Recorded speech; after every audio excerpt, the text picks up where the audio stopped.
These jagged, arid ridges stretch for hundreds of miles, defining one of the most unforgiving landscapes in South Asia. Beneath this desolate surface lies a staggering concentration of wealth.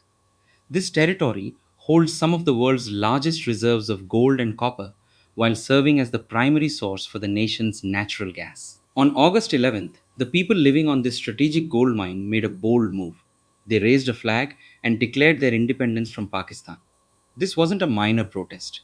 It was a direct challenge to the territorial integrity of a nuclear armed nation and a threat to the world's most vital emerging trade routes. To understand the scale of this threat, look at the map of Pakistan. Balochistan constitutes nearly half of the country's entire geographic landmass. Yet, for all its size, the region lacks the recognized hallmarks of a sovereign state.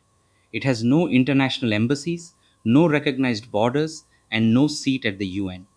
In place of a functioning local government, the territory is heavily monitored. The primary authority on the ground is a massive and visible military presence. This creates a phantom state, a vast, resource rich land held within national borders primarily through the constant application of overwhelming force. The modern rebellion traces its roots to August 11th, 1947. This was the date the Khanate of Kalat declared independence, 3 days before Pakistan existed. The territory's rulers argued they were never part of British India. When the colonial era ended, they explicitly refused to join either the Indian or Pakistani unions. That independence was short lived. By March 1948, under intense political and military pressure from Islamabad, the region was forced into an annexation agreement. Today, two competing histories exist. The Balok people see this event as an illegal occupation, while the central government defends it as a legally binding merger. Armed resistance didn't wait for modern politics. The very first Balok uprising ignited almost immediately after the 1948 annexation. The violence seen today is the continuation of a 79-year-old war over a border dispute that remains fundamentally unresolved. The conflict is fueled by a stark economic reality.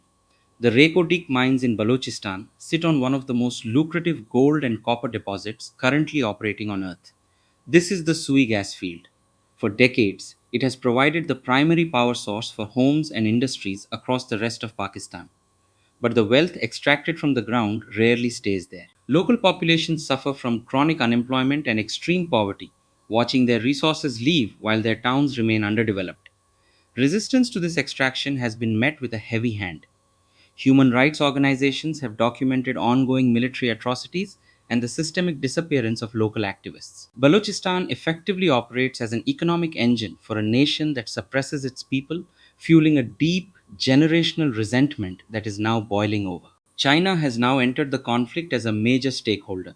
Its multi billion dollar CPEC project creates a massive infrastructure corridor cutting directly through the heart of Balochistan. This strategy hinges on Gwadar Port. It provides Beijing with direct, high capacity access to the Arabian Sea, bypassing traditional maritime bottlenecks. The Balok Liberation Army views these investments as a new form of colonialism. They have responded with targeted, violent attacks on Chinese engineers and infrastructure. If the province of Balochistan were to successfully break away from the state, the economic fallout would be absolute. Islamabad would face immediate financial collapse, and China's most strategic geopolitical investment in South Asia would effectively vanish. Pakistan's primary defense against this internal crisis is to look outward. Islamabad consistently blames the entire Balok uprising on espionage and funding from India. New Delhi maintains a calculated diplomatic position. While they officially deny any military involvement, they frequently use international forums to condemn Pakistan's human rights record in the region. India faces a delicate trap. Formally recognizing the independence movement would invite international scrutiny on India's own border disputes, potentially backfiring on its own territorial claims. For now, India benefits from a wait and watch approach. This allows its regional rival to exhaust its resources fighting a domestic war it cannot seem to win. The August 11th Declaration of Independence will not immediately change the map or result in a seat at the UN. Its true power is as a psychological bomb. It broadcasts the internal instability of Pakistan to the world, making international investors and governments question the state's long term viability. This raises the ultimate geopolitical question. How long can any central government rely solely on military force to subjugate nearly half of its territory? As the costs of military suppression rise and international confidence wavers, the borders drawn in 1948 face a mounting existential strain. The persistent unrest suggests that the internal pressure within Balochistan may eventually reach a point where the current structure of the state can no longer hold.